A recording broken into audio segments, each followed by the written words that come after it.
I did the point of order with Speaker Matibini sitting, now with evidence. Letters written by Mr. Davis Mwila reprimanding or basically asking his members to exculpate themselves for following their conscience, not to vote on Bill 10. I lay the evidence on the table before Dr. Matibini, and in his ruling, Dr. Matibini stated as follows, and in court, he says, these letters you are bringing here are a subject of internal proceedings of a political grouping. It is a work in progress. I am also alive to the fact that we do not have strict rules of local standard, but I'm left to wonder why we have these busy bodies. Dr. Matibini called my body busy, a situation which I've not taken very kindly, and I think is a sign of disrespect to a fellow member of Parliament. And so, based on his ruling, which is contradictory to his deputy, we've decided to move a motion, and at this point in time, we are submitting this letter before the Clerk of the National Assembly with our intention to move this motion.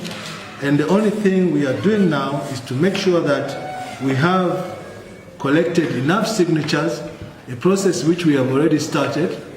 And unfortunately, because of the COVID-19 rules, we have not yet got the number of signatures for members of Parliament to accept that this matter goes before the Privileges Committee, for which we will challenge officially on the floor of Parliament Dr. Matibini's ruling, because we strongly feel that he has exercised the double standard in this particular ruling.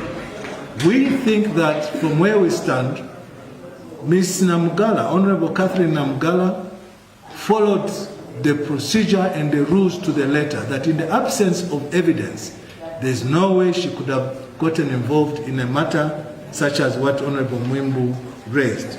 But I put the icing on the cake by providing this evidence, which evidence Dr. Matibini said I was being a busybody. I think is wrong. And this is a matter that we will not take with our arms folded. We are going to challenge Dr. Matibini's ruling, and we are very hopeful that posterity is going to judge all of us when the time comes, because we cannot permit a situation where rulings are made based on who makes the point of order. In as far as we are concerned, if this matter does not require for Mr. Davis Mwila to appear before Privileges Committee, then Parliament must apologize to Mr. Katuka for calling him to the same committee based not on his hand or signature, but based on a newspaper cutting.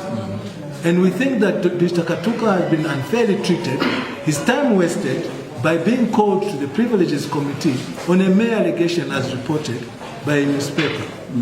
And yet we have a case where Mr. Davis Mwila signed 3 letters under his hand to reprimand members of his party for exercising the wish of their conscience.